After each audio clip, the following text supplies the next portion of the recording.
우리 아까 이 일에 뭐 워낙 많은 노력을 했더니 준 시장님이 잠깐 이야기했습니다만 노무현 대통령께서 어쨌든 국가균형 발전이라는 한국의 새로운 판을 그리기 위해서 도의 정중앙에 세종이라는 수도를 만들어야 되겠다 구상을 하고 또 어떻게 그 수도를 만들까 설계도까지 다 만든 거 아닙니까? 그리고 거기에 이제 수도를 만들려고 할 때 위헌 여러분 다 알다시피 그런데 위헌 심판 소송이 와서 수도를 옮기기 어렵다 한 후에 세종시가 사실은 수도로서의 세종이 표류하기 시작했고 그 후에 행정중심 복합도시라는 이상한 말로 소위 정부 부처들만 이전해온 21개 정부 부처 중에 17개 부처가 또 큰 부처들은 문재인 정부 때 이제 부처 이전이 완료됐죠. 미완성의 도시로 돼 있었던 거고 그 미완성만큼이나 세종 시민들이나 여러분들은 마음 아픈 것이 있은 것이고 겪는 불편함이 있는 거죠. 아직도 진행 중인 도시입니다. 여러 가지로 부족한 게 많은 도시이고 그 가장 중심이 된 우리가 행정수도에 만들려고 했던 그 땅 지금 정부 공식 용어로는 국가 상징구역이라는 말로 쓰는데 여러분 쉽게 이야기를 하기 위해서는 국민주권지역이다. 국민의 주권을 정확하게 보여주고 국민의 자존심을 나타내는 지역이 세계 어디나 있는데 우리나라의 대한민국의 새로운 국민주권지역이 바로 지금 세종에 비어있는 땅 210만 제곱미터입니다. S1 구역이라고 불리는 원수산 전원산 아래로부터 쭉 금강에 이르는 땅이지요. 그 210만 제곱미터 중에 63만 제곱미터 아래쪽 63만 제곱미터가 확정된 국회 이전 부지입니다. 약산 20만 평이죠. 지금 여의도가 10만 평이니까 여의도의 2배 정도 되는 게 국회 이전 부지고 그냥 그 2배라는 표현에서 보듯이 국회는 분원의 개념이 아니죠. 세상에 그렇게 국회를 2개 하고 대통령실을 2개 하고 하는 나라가 없어요. 그거는 그냥 지금 위헌이라고 했던 그때 그 판결에 우리가 족쇄가 돼서 그걸 그냥 국회 다 이전 이런 말을 못하고 있을 뿐이지 내밀하게 하는 건 국회는 닫아야 된다라고 그런 부분에 물론 우리 당이 뭐 앞장서서 하고 있고 저는 이 부분은 뭐 여야 가릴 거 없이 국민적 합의라고 생각합니다. 그렇잖아요? 모든 당이 선거 때마다 2년마다 지방선거, 국회의원 선거, 대선 이루어지는 선거마다 공약한 사실이고 그렇게 해서 이제 국회는 그 20만 평에 이제 옮겨가자. 백구원식 의장 때 와서 국회가 옮기려면 위원회를 만들어가지고 국회법에 위원회 심의 의결을 받게 돼 있습니다. 그래서 위원회를 만들었다는 것 자체가 국회를 다 간다라는 걸 법적으로 우리가 국민 앞에 맹세한다고 세종에 와서 저희들이 그렇게 하겠습니다라고 보고를 일단 10월에 드렸습니다. 그리고 두 번째는 원식 의장이 계실 때 원식 의장의 임기가 내년 6월 말까지죠. 내년 6월 말 그러니까 5월까지는 노무현 대통령님 표현으로 말하면 옷을 좀 박자. 대못을 박는 게 뭐냐? 설계를 발주하는 거죠. 네, 그래서 설계 발주를 내년 5월 전에는 반드시 저희들이 하려고 합니다. 두 번째는 이제 대통령실의 경우를 제가 지금 말씀을 안 드릴 수 없는데 거기에 이제 대통령실은 제2집무실을 짓자 청와대가 있었기 때문에 제2집무실을 짓자라는 걸로 2012년 문재인 대통령 때부터 쭉 공약이 이루어졌고 그 제2집무실을 짓는 설계 작업을 지금 행복청에서 하고 있습니다. 하고 있는데 여러분 대통령 제2집무실은 그냥 국민들이 이렇게 들으면 그냥 조그만 무슨 집무실 하나가 이렇게 있나 보다. 세종에 오면 머무를 데가 없으니까 그런 걸로 자꾸 들리잖아요. 대통령의 집무실이라는 표현은 여러분 이렇게 이해를 해야 됩니다. 업무 보는 공간. 집무실은 업무 공간, 의전 공간, 경호 공간, 지원 공간의 네 공간을 합해서 집무실이라고 하는 거예요. 그러니까 사실은 제2집무실을 지어도 그냥 집무실을 다 지어야 되는 거하고 같은 겁니다. 실은. 그럼 차제에 지금 청와대에서 나왔잖아요. 그리고 여러분 청와대는 조선총독부 관저로 쓰이던 곳이에요. 또 청와대라는 말은 일제가 붙인 말입니다. 청와대 자체의 말이 표현이. 그래서 거기 일단 나왔는데 거기 좀 또 돌아가서 또 우리의 대통령의 그거를 관사로 집무실로 쓰는 거는 저는 그게 되겠나 싶어요. 저는 물론 국민들이 생각할 몫입니다만. 그리고 용산으로 갈 수는 없죠. 그 용산에 있는 땅 보면 주변이 다 미군 기지예요. 미군 기지로 둘러싸여 있는 곳에 또 대통령실이 들어가 있을 수 없잖아요. 그 땅이 병자호란 때는 청나라 군대가 와서 주둔하는 때고, 일제 때는 일본 군대가 주둔하는 곳이고, 또 지금은 미군 부대가 주둔하는 곳에 대한민국의 대통령, 주권의 가장 대표가 그 자리에 가운데 간다는 것도 참 말이 안 되는 이야기 아니겠습니까? 그런 대통령실도 어딘가 가야 되는데, 지금 우리 210만 제곱미터 안에 대통령 부지로 유보된 공간이 15만 평 정도 유보되어 있습니다. 청와대가 5만 평이니까 3배 정도의 땅이 있는 거 아니에요. 그럼 아예 차제에 여기다가 대통령실도 잘 그려서, 그러면 그 215만 평 이렇게 우리가 생각하면 이쪽 가로축으로 국회가 63만 제곱미터 정도 들어가고, 세로축으로 대통령실이 한 10만 평 이렇게 들어가고, 그러면 이쪽 가로축의 거리는요, 여러분 1.5km쯤 됩니다. 예를 들어 국회 본당을, 국회의사당 본회의장을 여기에 위치시키면 정문까지가 1.5km가 쭉 나오는 거고, 대통령실은 이쪽으로 들어가면 1km 정도가 나와요. 그럼 그 1.5와 1km를 우리가 잘 그리면 대한민국의 국민주권을 상징하는 정말로 멋있는 구역으로 만들 수 있지 않겠습니까? 거기에 뭐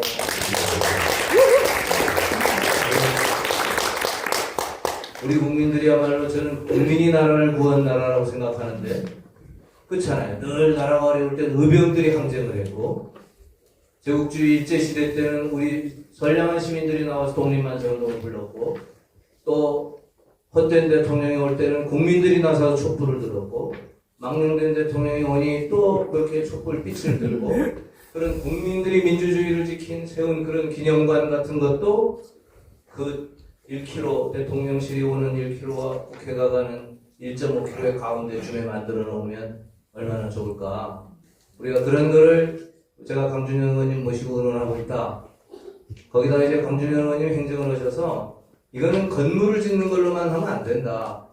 처음에 이제 저한테 하신 말씀이, 이거는 구역이지 않냐, 구역. 210만 제곱미터라는 건 땅이어서 건물을 어떻게 짓자는 걸로 이걸 해서는 곤란하고, 이거를 하나의 구역으로 해서 여기에 여러분 GTX가 이제 오게 되면 GTX 역을 어디에 놔야 될지. 그럼 정부 청사역이 하나 있지 않겠습니까? 이 안에는 210만 국민주권 지역 안에는 역을 어디에 둘지.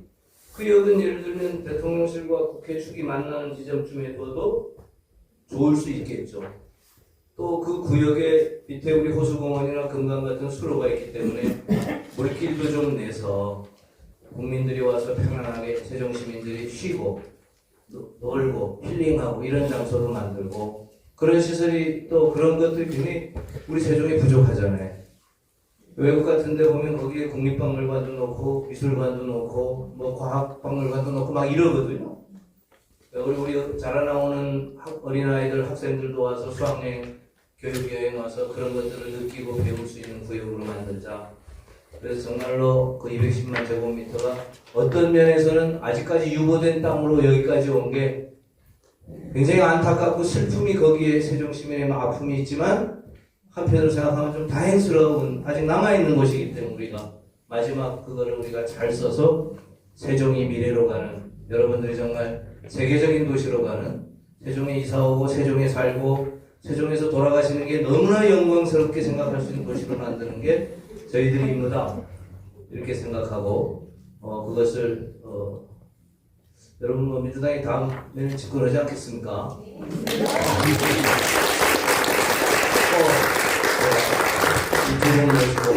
꼭 두 분 모시고 여러분께 이렇게 잘해갑니다 보고를 다시 드릴 수 있도록 하겠습니다. 고맙습니다.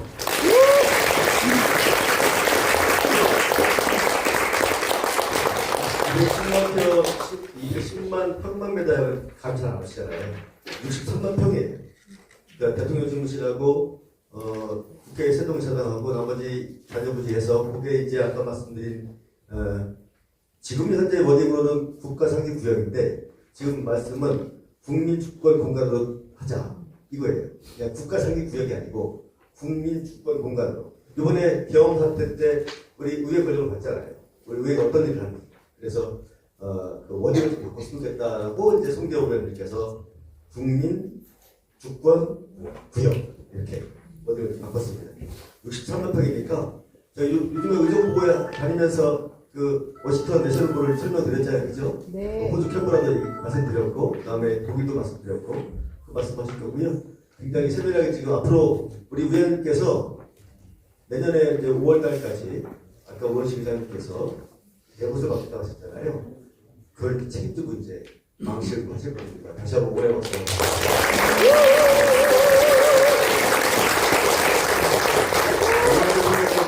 말씀드리도록 하겠습니다. 워낙 너무 많이 하셔서 제가 설명 안 드릴게요. 이광재 총장을 모시겠습니다.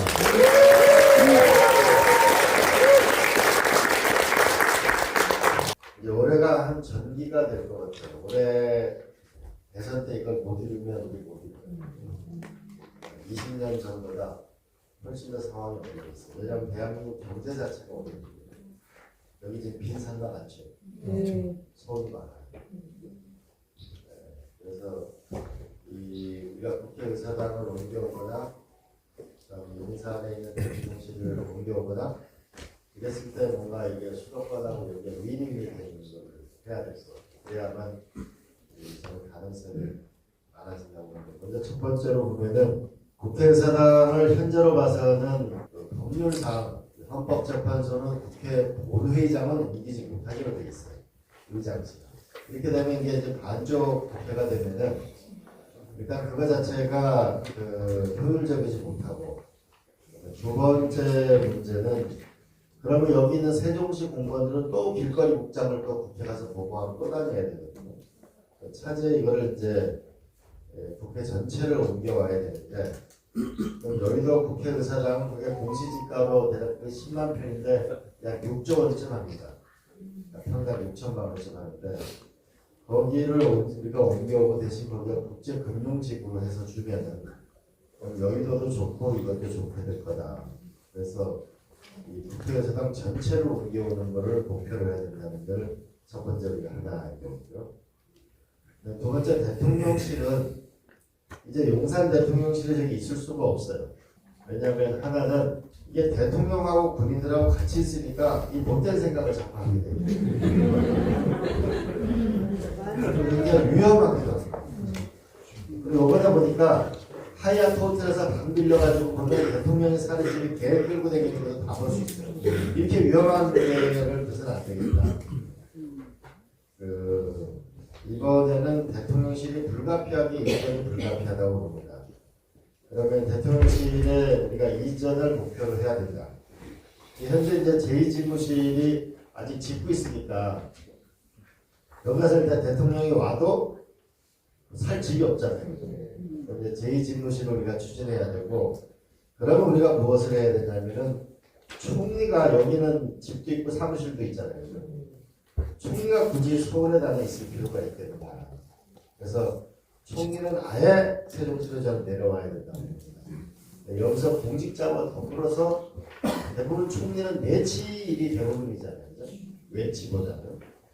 그럼 총리 공간과 총리실 전체가 이전하게 되면은 그럼 아마 차기 대통령은 총리 공간이 있어요. 삼청동에.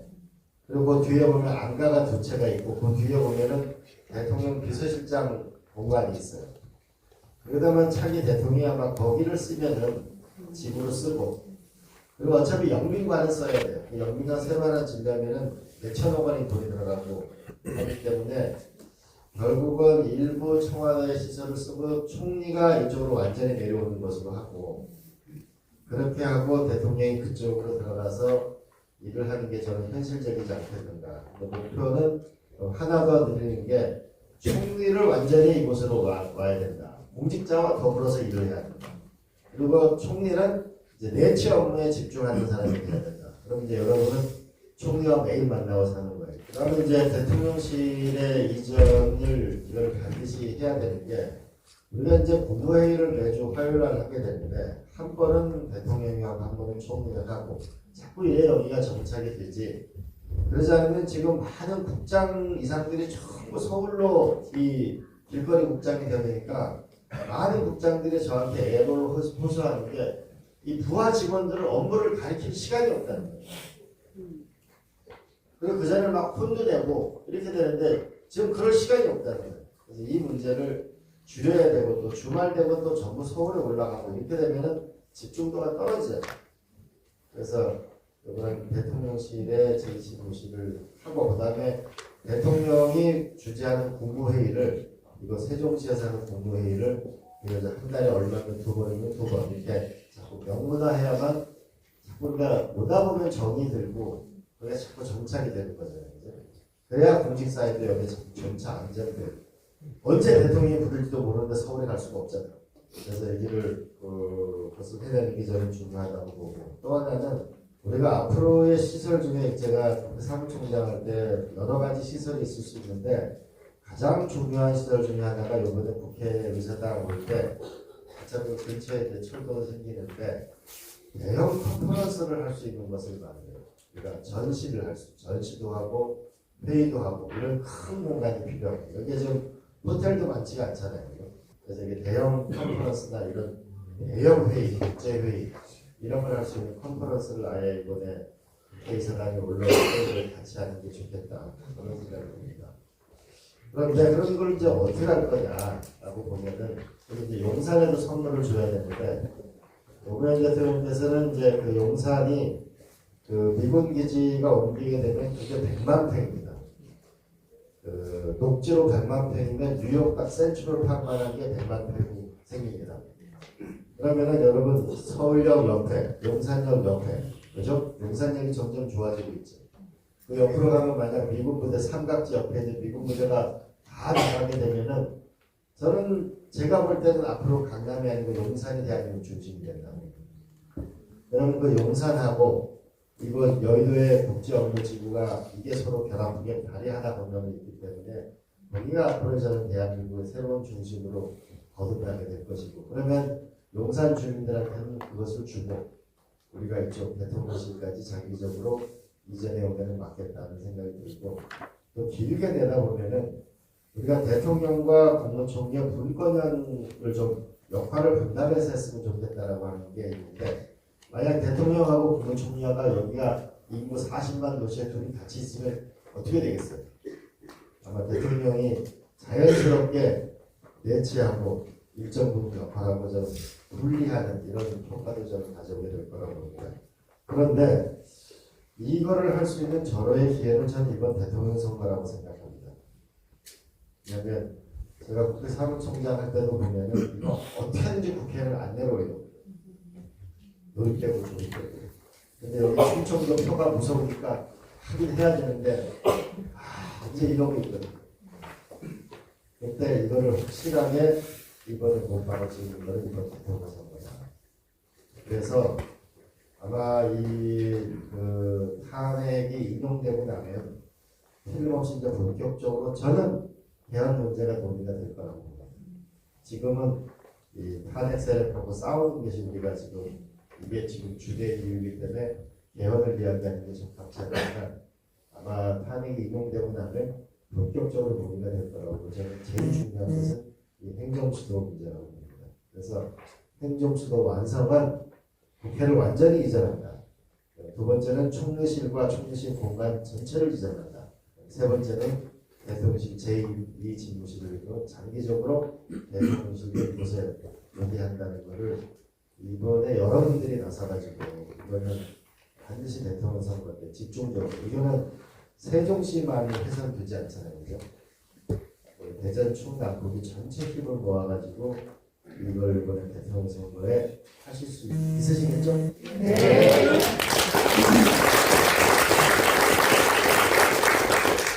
두 번째로는 제가 이제 혁신도시도 해보고 기업도시도 해보고 원주의 국회의원도 했는데 거기에 이제 혁신도시도 보면 여기 마찬가지예요. 주말 되면 다 서울로 가요. 버스로 출퇴근해요. 그래서 왜 그러세요? 라고. 이게 자족도시가 돼야 돼요. 자족도시가. 왜 그러세요? 라고 그러면 애들 공부 문제를 이걸 뭔가 획기적으로 해결해 달라는 게 많은 혁신도시에 와 있는 분들의 이야기입니다. 그래서 그분들은 우리 혁신도시의 이 기관들이 고등학교를 운영할 테니까 우리한테 운영할 수 있는 기회를 달라고 얘기하고 있어요. 그러니까 유아원, 유치원, 초등학교, 중학교 여기도 중학교까지가 좋아지니까 정규인구가 늘어나잖아요. 지금 고등학교 2학년 되면 서울 가는 사람 많죠. 대학 입시 때는.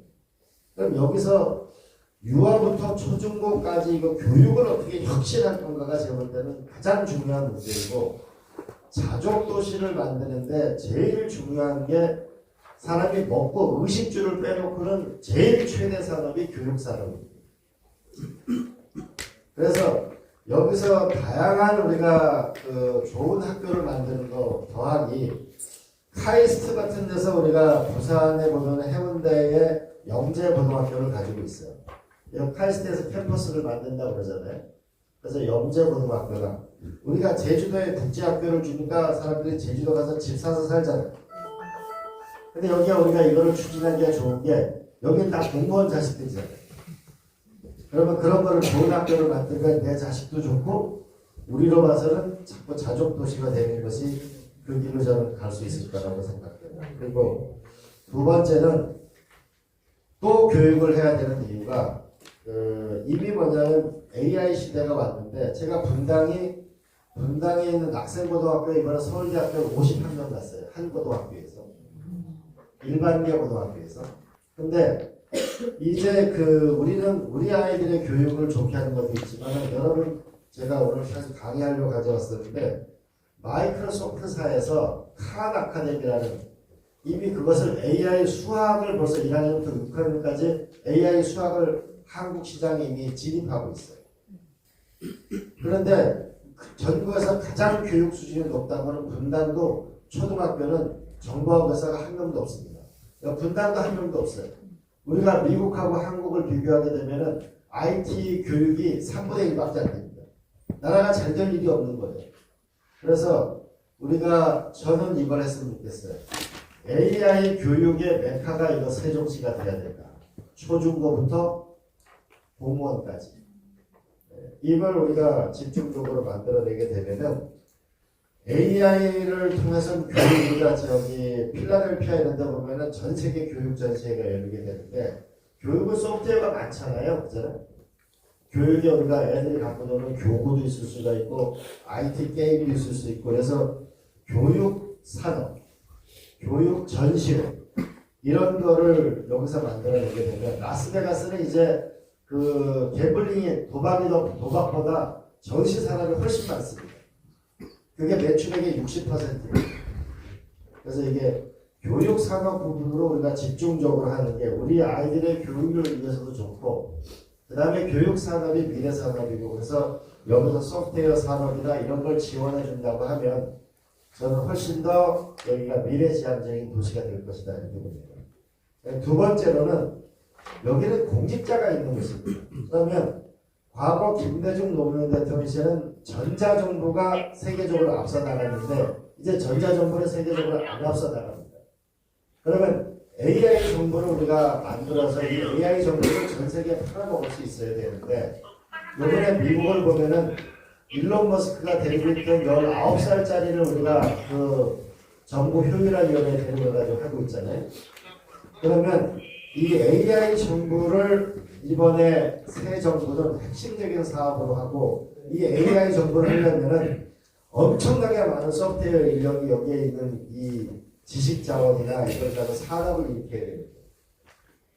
그래서 AI 정부를 우리가 만드는 게 필요하고 여기 네이버에 데이터 센터가 있는데 전 부처가 갖고 있는 공공 문서를 전부 데이터로 이거를 전환시켜서 앞으로 새로운 일을 하려면 AI의 이 슈퍼컴퓨터에 접속을 해야만 일을 할 수 있는 그런 걸 우리가 만들어내야만 된다. 또 하나는 우리가 여기 17개 부서가 있는데 예를 들면 이런 걸 해볼 수도 있겠죠. 우리가 전국에 220개의 지방자치단체가 있는데 정책 박람회를 여기서 하는 거예요. 예를 들어서 농림부가 전국에 있는 농업기술센터 각 시군에 있는 걸 다 불러가지고서 농업 정책 박람회하고 전시회를 한다고 오겠어요, 안 오겠어요? 교육부가 하면 오겠어요, 안 오겠어요? 다 오겠죠. 그 사람이 잘 때가 있어요, 없어요? 전시할 때가 있어요, 없어요? 그러면 우리가 3박 4일만 전시회를 해도 16개 부서면 그게 2달이잖아요. 그죠? 그런데 이게 있을 수 있고, 또 하나는 해외에 있는 우리가 공직자들을 또 공부를 시키는 게 또 있을 수 있잖아요. 그죠? 지금 홍릉에 있는 KDI 같은 데서 그런 공부를 가르치는데, 그러면 우리가 가만히 생각해 보면은 코이카라는 데가 인간의 몇 조 원 정도를 그 어려운 나라에 나눠지게 되는데, EDCF가 이렇게 4조 원 정도가 넘는데, 그런 데랑 협력을 해가지고 해외에 있는 공직자들이 또 와서 공부를 하면 공부 하루 만에 되는 게 아니잖아요. 그죠? 그럼 또 와서 장기간 우리가 한국어도 배워야 되고, 공부, 물론 영어도 가르치겠지만, 그래서 우리의 공직자의 우수한 AI 정보화 시스템과 우리가 일하는 거, 이거를 우리가 제3세계 국가나 어려운 국가들에게, 공직자들에게 공부를 시키는 거, 그건 또 하나의 산업이라고 볼 수 있죠. 그래서 우리가 만드는 여기서 있는 일하는 공직자는 미국, 중국과 경쟁해서 이길 수 있는 세계 최고의 공직자가 나오지 않으면 대한민국은 망하는 거예요. 그냥 우리 동네 뭐 50만, 70만 돼가지고 이 자족도시가 돼가지고는 대한민국이 일어서지 못하는 거예요. 여기는 전 세계 최고의 미국의 공직자를 이길 수 있는 공직자들을 만들어내야만 되고, 우리들의 생각을 전 세계로 퍼뜨릴 수 있는 도시가 돼야 이게 세계적인 도시가 된다. 그래서 이 공직자와 관련 AI 정보와 관련된 그 부분에서 우리가 또한 지방정부와 전 세계에 있는, 이렇게 되면은 우리가 하버드에 있는 케네디 스쿨 같은 경우가 우리가 다른 나라에 있는 예비의 정치인들이나 공직자들을 훈련시키는 건데, 우리가 그런 거를 유치해야만 이것이 훨씬 더 강력하게 되는 거겠죠. 그래서 그 하나는 AI 정보 쪽으로 가는 거, 하나는 교육산업 쪽으로 가는, 이 두 가지를 저는 자족도시의 한 내용으로 끌고 가게 되면 우리의 교육 환경도 좋아지고 우리의 공직자도 세계적인 공직자가 돼서 이 도시 자체가 누가 보더라도 여기 그 일동네 와가지고 일본 국도 옆에 있는 우리가 금강 구경하고 이래가지고 관광도시가 되는 게 아니고, 여기 오게 되면 AI 정보 시스템을 배우고 일을 배우고, 아 대한민국 공직자들은 이렇게 일을 하는 거라고 해야 이게 몇 박 며칠 몇 달짜리 이게 교육 프로그램이 나와야 여러분들이 자족도시가 되고 경제활동이 일어나는 거고, 지식산업만큼 가장 강력한 산업이 없다.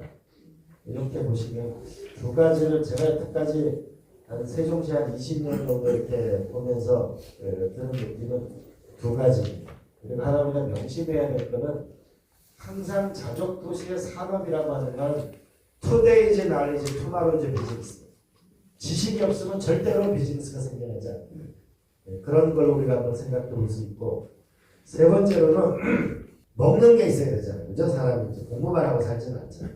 먹는 게 있어야 되는데, 여러분 지금 고혈압 약 먹는 거 손 들어보세요.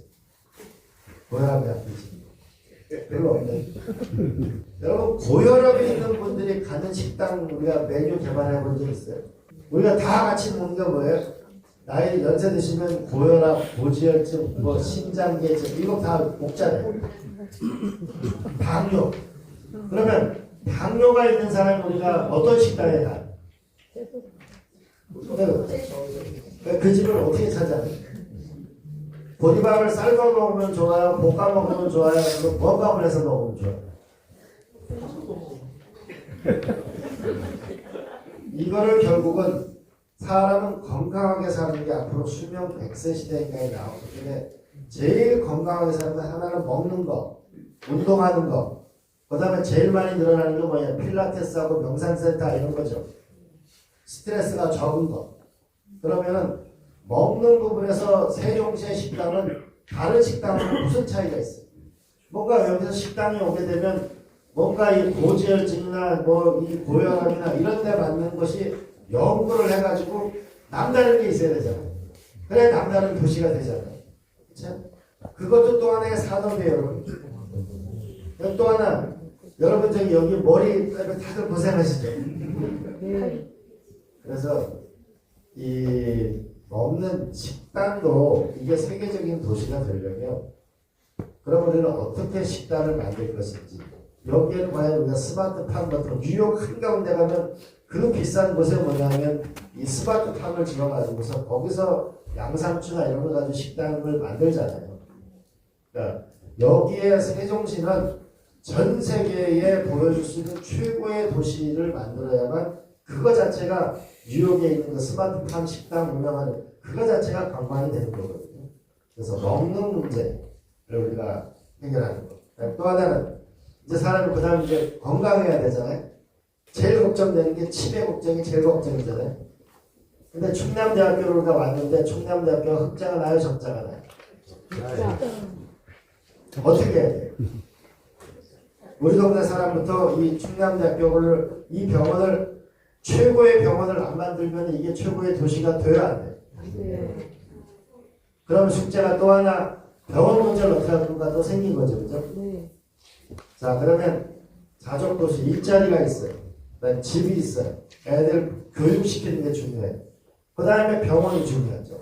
그 다음에 마지막에 중요한 건 노후 생활이 편해야 돼요. 노후 생활이 편해야 되는데 이게 집안에 뭐냐 어르신 중에 한 분이 아프시면 온 가족이 비상상태에 돌입하는 거예요. 치매 한 번 나오면 다들 어려워요. 부모님 입장에서는 요양원에 가기가 별로 마음에 안 들고 자식을 보내는 게 왠지 마음이 불편하고 국가는 돈은 돈대로 들어가고 자식들도 돈을 내야 되잖아요.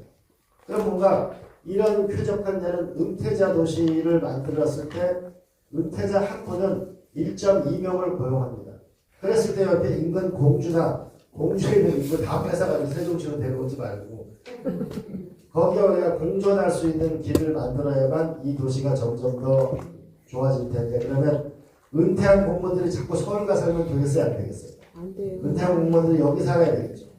그럼 이게 은퇴자들에게 최적화된 도시를 우리가 만들게 되면 그럼 훨씬 더 우리가 수술하고 중증외상센터 이런 거는 정말 어렵단 말이에요.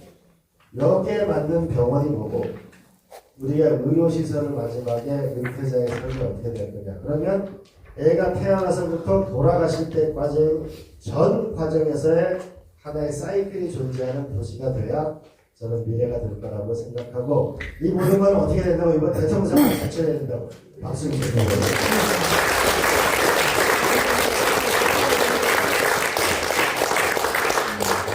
세계적 요소가 되겠네요. 신재호 위원장님께서 말씀하신 그 국민 주권 구역과 그렇죠? 그럼 세계적 요소가 될 거 아니겠습니까? 거기다가 이제 우리 정부의 전자 정부를 지금 말씀하신 것처럼 AI 정부를 만드는 거죠. 그러면 전 세계에서 오겠네. 그러면 좋은 도시 방면 안 해도 돼요. 그렇죠? 비축제는 안 해도 돼요. 쓸데없이 그런 거 하면 안 해도 돼요. 네. 괜찮아요. 그리고 이제 어르신들 우리 국민 계신데 지금 이광재 총장님 말씀하신 것처럼 이경 부모님은 저기를 해요. 탕류 남녀 식당, 탕류, 환자 전용 식당, 예? 정화수 부모님 고지혈 식당 하시는 제가 두 분께 현실적인 질문 좀 할게요. 자, 우리 이광재 총장님께서 이번 대통령 선거라고 말씀하셨잖아요. 아직은 도래하지 않았어요. 현재 판결이 아마도 3월 14일 전후로 있을 것 같은데, 자, 그러면 임용이 되면 대선 치러야 되는 거잖아요. 저번에 우리가 17만 표를 줬습니다. 근데 꼭 충청권에서 진표를 줬어요. 15만 표. 그 아까 선교 위원장님께서도 충청 지면 져요. 근데 선거 때마다 맨날 행복소 얘기 나오거든요. 국회 완전 이전 얘기 나오고. 근데 이걸 먹힐까? 이거 고민스러워요. 또 써먹어. 근데 현실적인 얘기예요. 세종은 40만밖에 안 돼요. 지금 충청은 560만인데 520만이 지금 충남, 대전, 충북에 있어요. 우리 60만 내다가는 우리 충청 줘. 그래서 여쭤볼게요. 제가 이제 충대에서 이제 프로그램 만들었어요. 우리 국회에 23명 충청권 의원들 제가 만들어가지고 지금 잘 되고 있습니다. 며칠 전에 토론했더니 또 행정수도 얘기 나오고 또 하면은 충북이 이게 충북 시민들이 이제 동의를 안 해요. 서부터로 써버려요. 실리적으로 접근하지. 이번에 만약에 충청권이 져버리면은 또 져버리니까 우리가 좀 양보하더라도 이 말도 제가 볼 때는 송재호 위원장님이나 이광재 총장님이나 다른 수도권 국회의원들 얘기를 해야 되는 거지 자꾸 내 입에서 하면 안 돼요. 이게 뭐냐면은 아까 조치원에서 말씀드렸지만 열기군 되는 거예요. 내 동네 얘기하는 거거든. 그럼 또 의미가 없을 것 같아요. 그래서 충청권 관련해서 좀 뭐 충북이나 대전이나 세동이나 세동 포함해서 아마 송재호 위원장님이 갖고 계셨던 전략이 있을 테고 또 이광재 총장님이 갖고 있을 전략이 있을 거란 말입니다. 한번 질문을 드리겠습니다. 저는 이제 집이 제주잖아요. 제주에서 이긴 대통령은 역대로 접은 적이 없어요. 이재명 대표만요. 네, 제주가 이제 왜 제주가 풍량계냐면 우선 충청, 호남, 영남에서 일단 오신 분들이 인구의 절반 정도를 차지합니다. 그러니까 각 그 동네의 마음을 대변해요. 그다음 이제 제주도 분이 한 절반 정도 있는데 원래 제주도 분들은 이제 무당층이죠. 제주도는 정당에 대한 개념이 없습니다. 실제 없어요. 그냥 뭐 얼마 전만 해도 바로 제 전 지방선거에 나간 한나라당 도지사 후보가 제 후원회장이 도지사로 나갔으니까 그런 식으로 제주도는 그걸 아무렇지 않게 생각하고 그러니까 이게 표심을 이제 넣기가 좋아서 제주도에서 이기면 이긴다 보통 이렇게 하는데 제주도에서는 한 문재인 대통령, 이재명 대표 다 해서 한 7.5% 정도 이겼습니다. 그렇게 이겼었는데 이제 저번엔 졌는데 저는 이번도 중도 확장이 민주당 필승 전략인 건 틀림없는데 자꾸 그거를 투표 성장의 중도만 이야기해요. 그래서 자꾸 무슨 요즘 뭐 민주당의 뭐 위치가 무슨 중도 보수다 논쟁 뭐 하잖아요. 이게 자꾸 사실은 선거 전략이죠. 쉽게 이야기하면. 근데 이제 그 중도의 국토 중도 전략이 더 중요하다. 저는. 그래서 강원, 제주, 충청에서 이긴 자는 필승할 거라고 생각합니다. 그렇죠? 네. 그러면 충청이 제일 크잖아요. 일단 인구수나 모든 게. 충청도는 어떻게 하면 좋으냐? 뭐 이렇게 막 어렵게 이야기하고 뭐 있는가 하고 이런저런 균형 발전 차원에서 했던 여러 이야기 중에 종합해 보면요. 지금까지 나왔던 것 중에 이거는 정말 쓸만하다. 대한민국을 위해서 이건 좀 좋겠다는 게 하나가 저는 이걸 자꾸 수선 모델이라고 하는데 그 수선을 우선 해야잖아요. 역대 정부가 지금까지 해왔던 거. 우리 아까 이광재 지사께서 이야기했지만 아니 국회는 서울에 있든가 세종에 있든가 둘 중에 하나 하는 거예요. 그냥. 근데 서울에 있든가 아예 세종에 다 오든가 근데 이제는 세종에 와야 하잖아요. 현실적으로.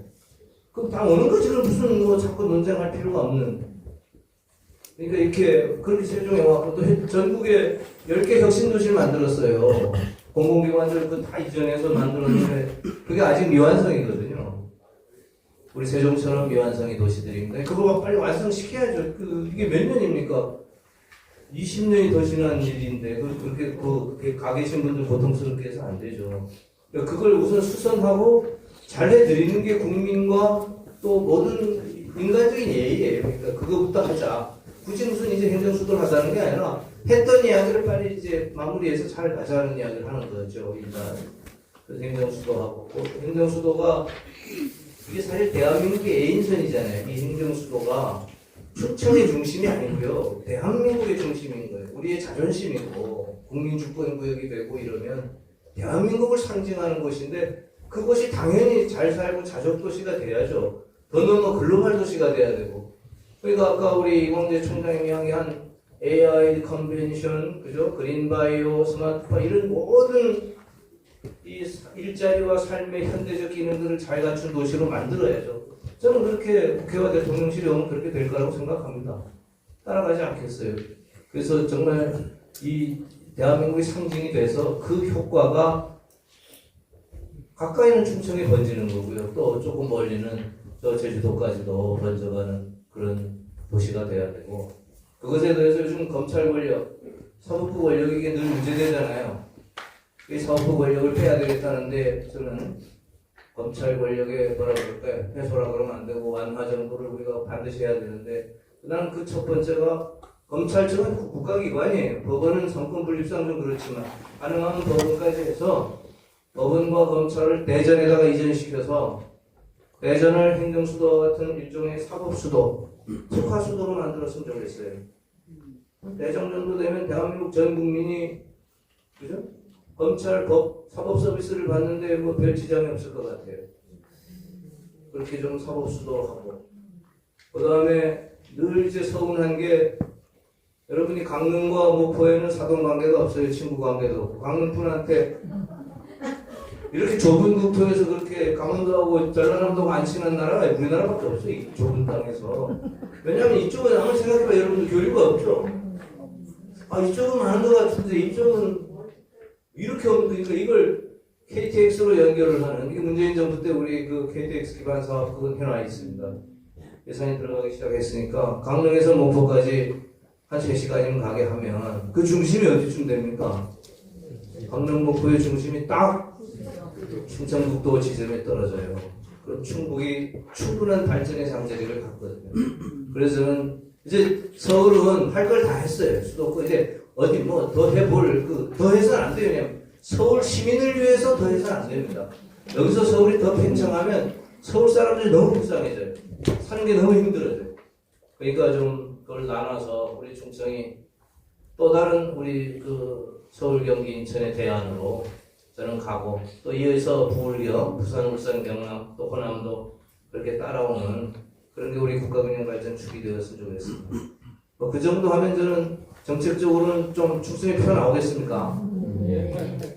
충청북도도 서울까지 안 되고 고맙습니다. 수박도 제주도 사투리 쓰시나요? 수박. 근데 제주도 사투리 쓰셨다고 수박. 그렇죠. 아, 그래요? 그래서 이제 까가 아니고 그래서 이제 와. 맞습니까? 이번에 총장님께서도 아마 두 번 듣고 계실 것 같은데. 일단 하나는 대전 충남도 세종시가 연결하는 일종의 GTX 철도망이 필요하다고 봅니다. 거점 도시를 그게 철도가 어떻게 돼요? 우리가 대략 1년에 한 그 도로 예산이 한 8.5조, 그다음 철도 예산이 8.5조 주는데 빚을 그만 닦아야 돼. 그리고 철도로 연결되는 거라면 서울 같은 경우 GTS A, B, C 뭔데 요새는 다각화잖아요. 그러니까 여기서 아까 우리 손재호 위원장님이 강원도 가기 어렵다고 했는데 그 강원도에서 얼마 전에 이제 부산에서 강릉까지 가는 철도가 열리게 되는데 목포에서 강릉까지 가는 X축, 경부선이 있는데 이 X축 반대가 없는데 그거를 연결함과 동시에 GTX 이 대전 충남부 이 순환철도망을 만드는 게 굉장히 중요하다고 봅니다. 거점 도시이고 그래야 이 도시가 연계성이 좀 커진다고 합니다. 하나는 그거 먹고 두 번째는 먹고 사는 문제가 제일 중요해요. 그런데 분당 판교라는 게 우리 대한민국 젊은이들의 꿈이에요. 근데 거기가 1년에 170조 원을 하거든요. 근데 거기가 몇 평쯤 될 거라고 여러분 생각합니다. 판교가 170조 원을 하는데 얼마쯤 될 거예요? 몇 평쯤 될 거예요? 전체 땅 면적 40만 평. 좀 전에 국회가 얼마라고 했어요? 65만 평. 노 대통령이 이렇게 얘기했어요. 그 청와대를 줄일 때 가방 크다고 공부 잘해요.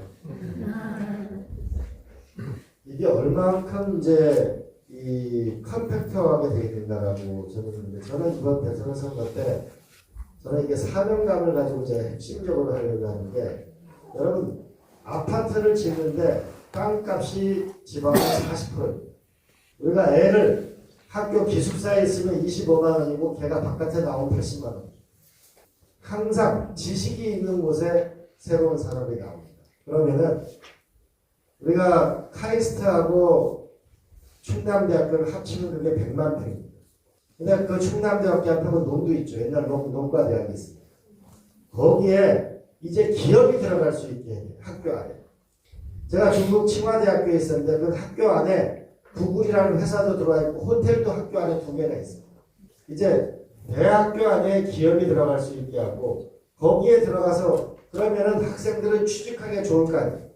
기업에서는 사람을 구하게 하고 지금 아직 기업하는 사람들은 애를 먹는 사람을 구할 방법이 없어. 그러면은 이 카이스트나 충남대나 이 대학교 자체를 거대한 우리가 뭐냐면 기업 도시, 산업 협력 도시로 바꾸는 거예요. 그리고 만약에 여기에 들어오는 기업이나 연구시설 같은 데는 거기에다가 병력 특례를 주게 되면 우리가 일반 회사도 병력 특례를 주는데 병력 특례를 주게 되면 훨씬 더 좋은 미래 산업이 생길 수가 있다. 그러면 충남대학교 카이스트는 대전 그거 하나는 100만 평이면 새로운 걸 만들 수가 있고 충북대학도 그렇게 할 수가 있고 하나는 이 대학교 자체가 확실하게 자기 근거지가 되도록 이 경제를 일으키는 곳으로 만드는 것이 저는 필요하다고 봐집니다. 그 다음에 두 번째로는 여러분들 이제 앞으로 결국 행복하게 사는데 저희가 집사람하고 저희 연상의 연인이었고 연세대학 선배였는데 학교 기자, 아니 신문사 기자였어요. 우리가 가끔 부부싸움 수준은 아니고 가끔 말 같은 걸 하는 게 아침에 어린이집 누가 데려다 주는 거야. 일찍 가야 되는데 누구 뭐 일찍 안 가냐. 저녁에 누가 데려가. 이런 거 한단 말이에요. 근데 여러분 지금 어떻게 돼 있어요? 초등학교였죠. 그죠? 그리고 문화센터가 따로 있죠. 체육센터 따로 있죠. 우리가 초등학교가 현재 이렇게 운동장이 보통 초등학교가 4,000평인데 초등학교 운동장이 또 3층 건물로 지어진 건 이게 일제시대의 단지예요. 일본에서 지진이 많이 일어나기 때문에 초등학교 운동장을 대피하는 거예요. 여러분 외국 영화를 봤을 때 학교 운동장 앞에서 아이를 내려주는 거 봤어요? 못 봤어요? 대부분 건물 앞에서 해주죠. 여기랑. 이 초등학교를 앞으로 신설하거나 폐교된 부분은 전부 이거를 복합화해서 새로 지어요. 그러면 아이들은 사계절에 운동할 수 있고 초등학생은 늦게 오기 때문에 수영장 만들면 동네 사람도 쓰고 애들 학교 다닐 때 쓰고 애들 집에 가고 나면 동네 사람이 또 쓰고 그러면 이 초등학교 위치에 어린이집, 유치원, 초등학교, 체육센터, 문화센터 일하는데 그리고 남으면 위에 집도 짓는 거지. 이렇게 해서 하면은 왜 땅값이 40% 50%가 되기 때문에 그렇습니다. 여러분 여기도 63빌딩이 굉장한 것 같지만 그게 건물 면적 5만 평인데 3,000평에 27만 집은 그게 6만 평입니다. 그렇게 되면은 돈을 훨씬 줄이게 되면서 우리 아이들을 애 키우기가 좋고 운동하게 되고 우리가 다 구청 시청도 보면 여기 문학과에서는 문화센터 짓고 여기 체육센터 짓고 이렇게 돈을 쓰면 안 됩니다. 이걸 한 군데 모아서 이렇게 쓰게 된 복합화를 해나가게 되면 이런 것이 나는 혁신을 일으키는 거고 이러면 애를 낳고 키우기가 좋고 엄마는 뭐냐면 애 보는데 장애가 훨씬 적은 거죠. 그래서 이게 복합화하는 거. 또 하나는 쾌적하게 살아야 되는데 제가 이 도시사를 해보니까 역시 땅이더라고요. 뭐 유치한다고 그러면 인허가 하고 땅 사고 하는데 몇 년 걸리고 이러면 날쌘다. 그래서 우리가 하나를 보면은 공원이 쾌적하게 살고 싶은데 하천부지는 땅값이 있어요 없어요? 하천부지는 땅값이 없어요. 그러면은 괜히 땅 사가지고 공원 만들려고 하지 말고 대전에 있는 중간에 있는 하천이 있죠. 청주도 하천이 있죠. 하천은 전부 뭐냐면 깨끗하게 하고 파크 골프장 만들고 괜히 가서 건물 짓지 말고 홍수 때 또 잠기니까. 그러면 이거를 공원으로 만들어서 그러면 긴 공원이 되잖아요. 그죠? 그렇게 해서 쾌적하게 환경 속에 사는 거. 그 다음에 일자리는 대학 도시를 통해 가지고 만약 기업 부담을 줄이고 아이들의 취직자리를 만들고 그리고 거기다 기숙사를 지면은 바깥에 안 나와도 우리가 훨씬 더 저렴하게 살 수 있는 거라고 저는 생각합니다. 항상 먹고 사는 건 제가 국민 행복 7공화국이다. 7가지 일자리, 집, 보육, 교육, 의료, 노후연금, 문화생활, 좋은 일. 이게 7가지. 그래서 여기를 자꾸 염두에 두고 도시를 생각하고 하면 훨씬 더 저는 좋아질 거다. 우리가 자꾸 정치인들이 돈 쓸 생각을 자꾸 하거든요. 그럼 돈을 누가 버냐? 돈을 아껴 쓰고 돈을 벌 생각을 하는 이런 걸 해나가면 훨씬 우리가 중도가 이런 게 중도지. 그렇잖아요? 국민들 잘 살게 하는 거. 근데 제일 중요한 당은 민주당은 앞으로 혈맹을 맺어야 될 당이 식당이다. 두 번째는 서당, 애들 공부시키는 거. 세 번째는 경로당. 노후 생활에 가난하지 않고 외롭지 않고 사는 거. 식당, 서당, 경로당만 연대하면 반드시 승리한다.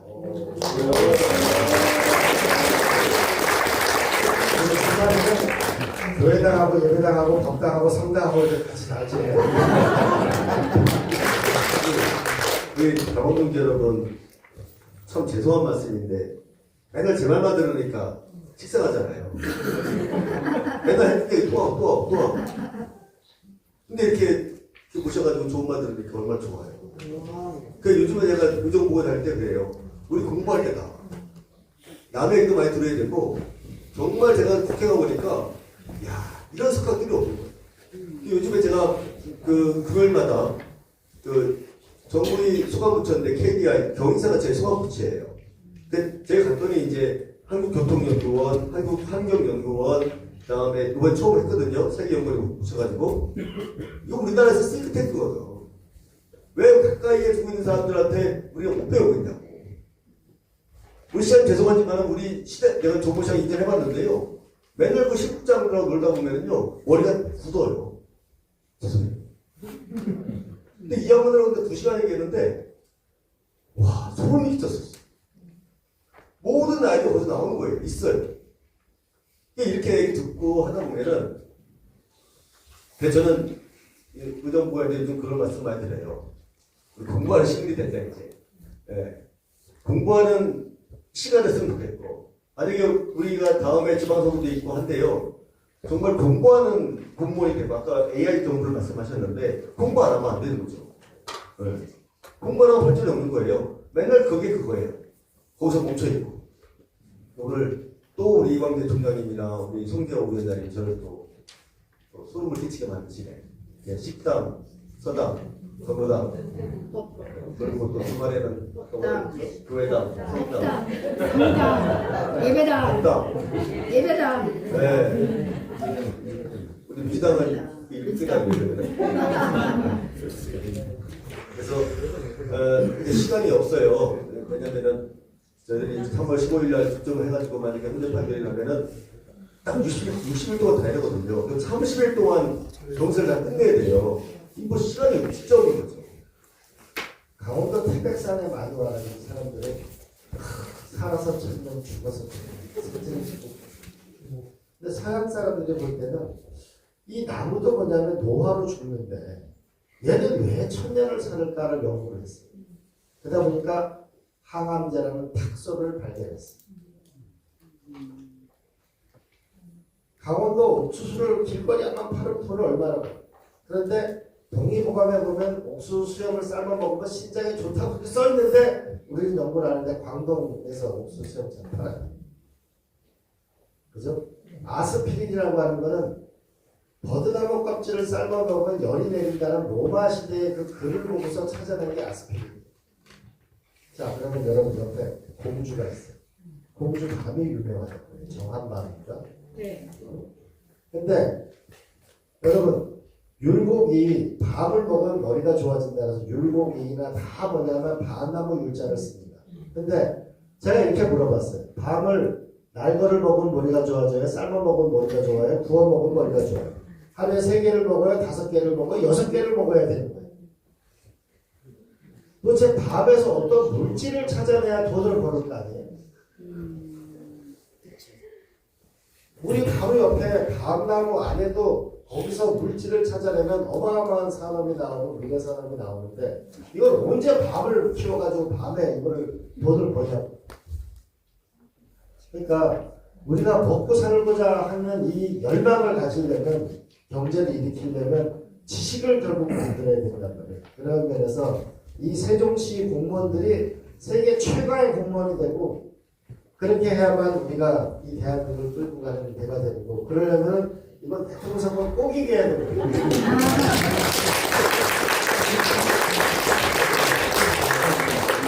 꼭 이겨야 됩니다. 그래서 이제 우리 강준호 의원님이 필두로 해가지고 꼭 꼭 좀 얘기해 주세요.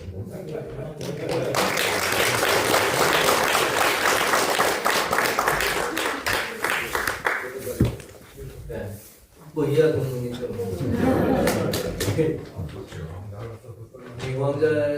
이광재 저는 이광재 지사님이라고 불러요. 왜냐하면 지사로서 이광재를 가장 존경합니다. 네, 늘 강원도 걱정을 했고 늘 그 제가 제주도라서 늘 질투하고 그거는 좀 말하지 말았으면 좋은 게 강원도가 산이 많고 공기가 좋고 우리나라의 스위스 같은 데잖아요.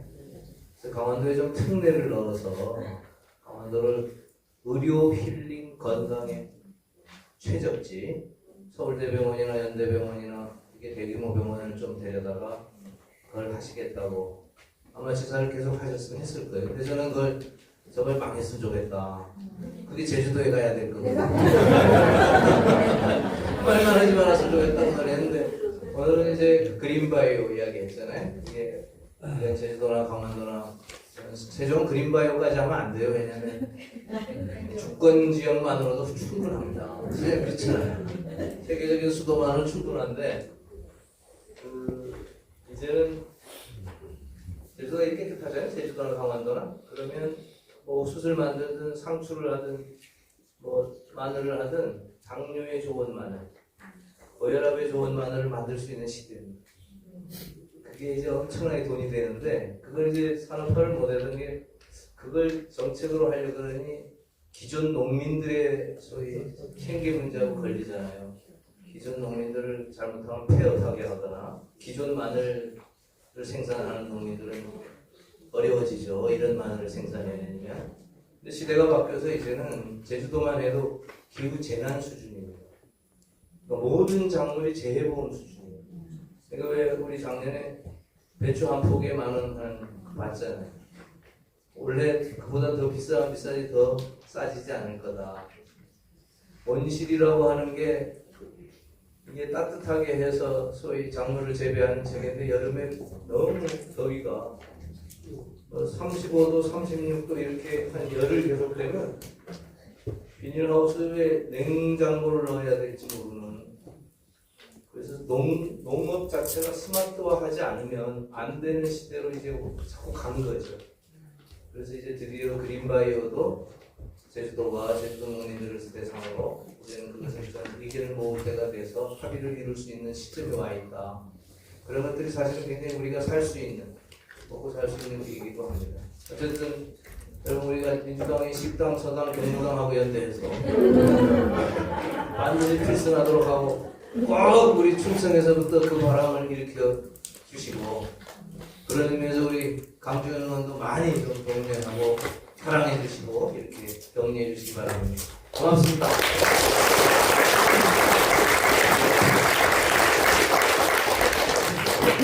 이것만 말씀드릴게요. 이거는 이제 이번에 조기대선이 있는데 아까 60일 얘기했잖아요. 그러니까 한 30일 동안은 경선 치르고 이제 30일 동안은 이제 본선 치르는 건데 30일은 끝내야 돼요.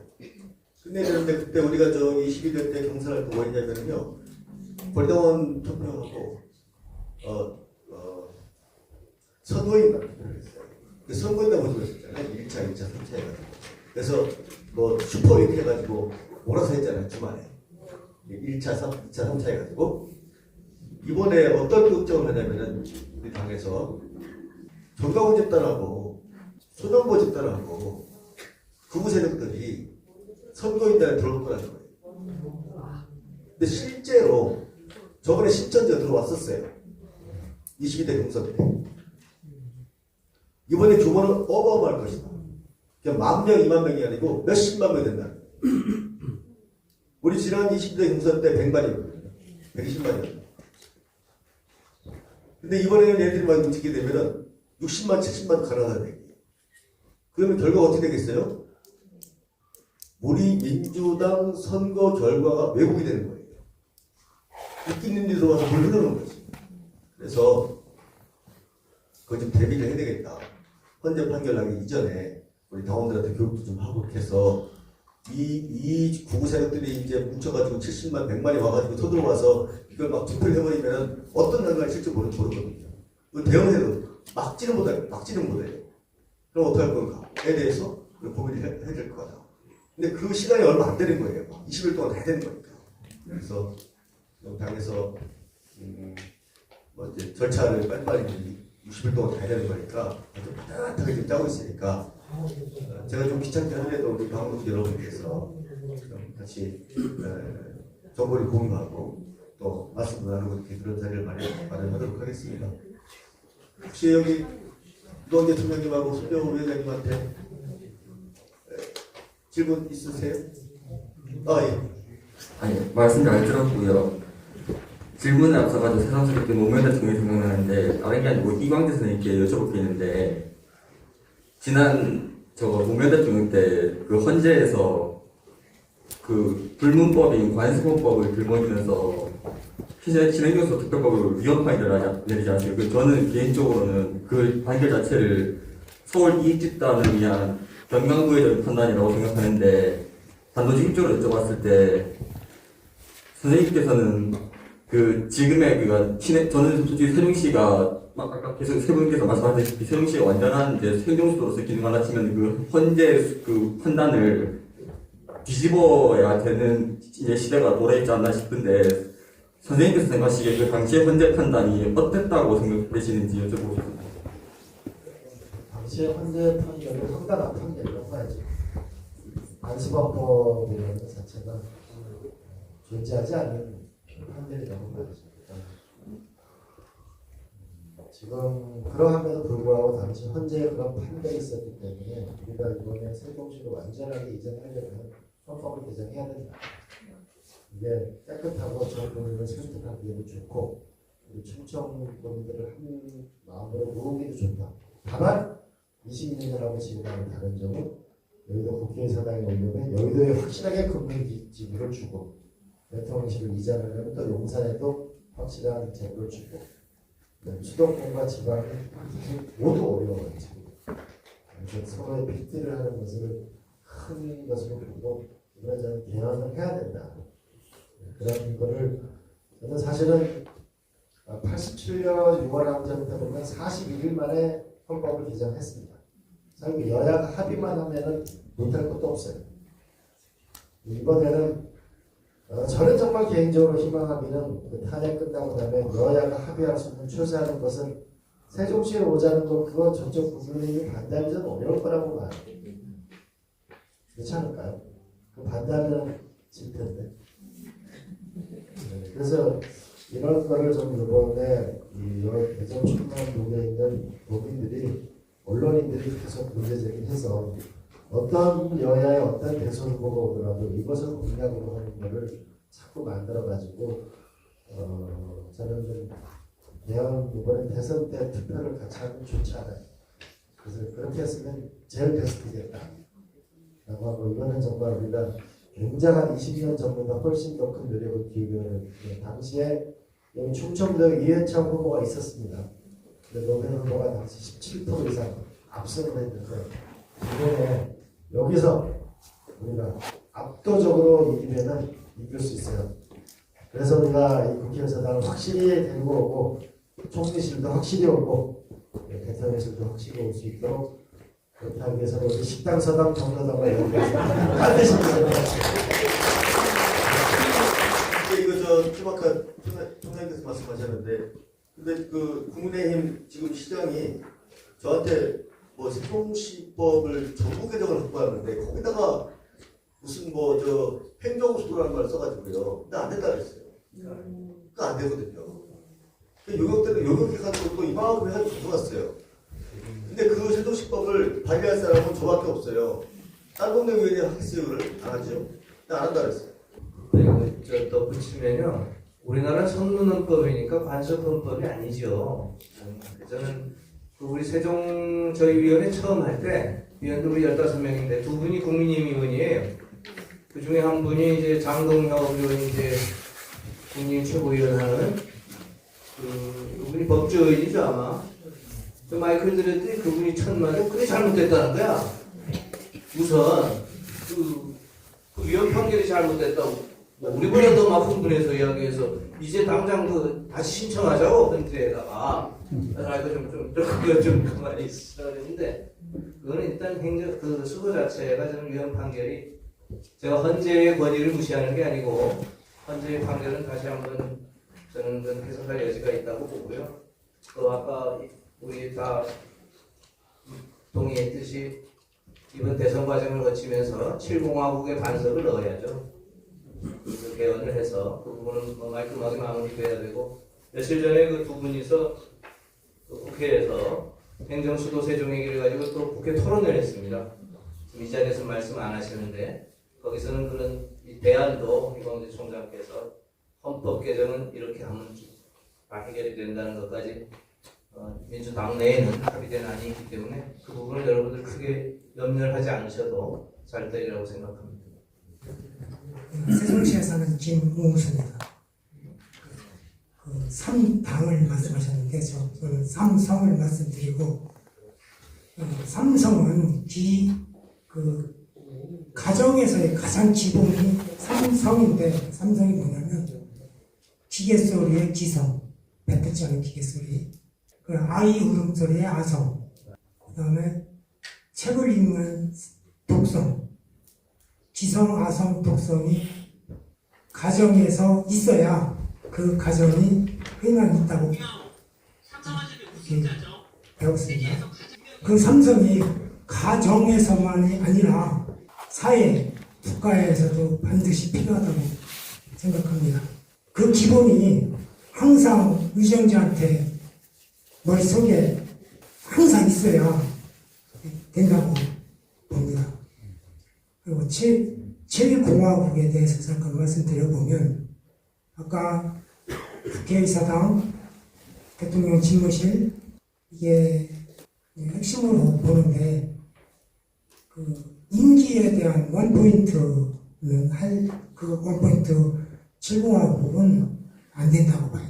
그렇게 해서도 안 되고 그게 뭐라도 그러니까 뭐 충청도 사람이랑 아전 인수하려고 하는 게 아니고 기본적으로 그 세 가지는 분명하게 사상을 가지고 좀 정리를 하셨으면 좋겠습니다. 이상입니다.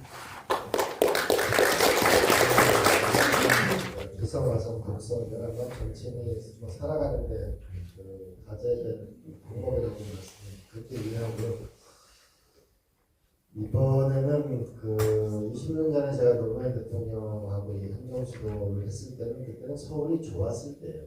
그때는 경제성장률이 5%였고 근데 지금 우리 가만히 보면은 많이 이렇게 장사가 안 된 게 연말에 개헌 때문에도 장사가 안 됐지만 또 하나는 주식시장이 미국 주식을 사려고 250조 원이 지금 미국 주식시장이다. 젊은 사람들이 대부분 다 미국 주식을 사고 있어요. 주식이 뭐 오르는 게 있어야 내가 뭐 이렇게 밥을 가서 먹든지 외식을 하든지 하는 거 아니에요. 그렇잖아요. 그러니까 주식시장이 그렇죠. 엔비디아라는 얼마 전에 새로 생긴 회사가 대한민국 국민들이 피땀 흘려 버는 전체 주식 시가총액보다 더 높아요. 한국 경제 현재 위기라고 봐요. 그런 면에서 우리가 수도권하고 이 지방이 빗길을 하는 과감한 이런 노력이 필요하고 아까 강준현님이 말씀하신 대로 이게 세종시 문제만이 아니고 대전 충남북하고도 협력을 해야 되고 수도권하고 우리도 협력을 해야 되고 또 단순하게 이것이 그냥 행정기관만 오는 것이 아니고 자족도시로서 서로 우리가 노력해야 될 것도 같이 우리가 함께 노력하는 이런 비상한 것이 필요한데 그러나 항상 모든 일에는 앵커 기업이 있거나 앵커 기관이 있어야 되거든요. 그런 면에서 이 국회와 대통령실과 이 총리실이 오는 것을 이번에 반드시 내야 되는데 이 헌법재판소에서 이 판결을 한번 했기 때문에 동일한 것을 또 다시 헌법재판소에 가져가는 건 이제 그거보다는 국민들이 결정을 해주는 게 맞는 거다라고 저는 생각을 하고 그런 면에서 이번에 저는 이 예언을 하는 게 저는 좋겠다라고 생각을 하고 적어도 제일 좋은 거는 이번 국민투표로 대통령 선거할 때 도장 한 번 더 찍는 거잖아요. 그걸 하는 게 제일 좋은 거고 제일 좋고 확실한 거고 그게 그 길을 저는 더 뒤에 길은 더 얘기를 안 했어. 그 일을 한번 해봤으면 좋겠다고 생각이 들고 이광재 TV 구독 좋아요 많이 눌러주세요.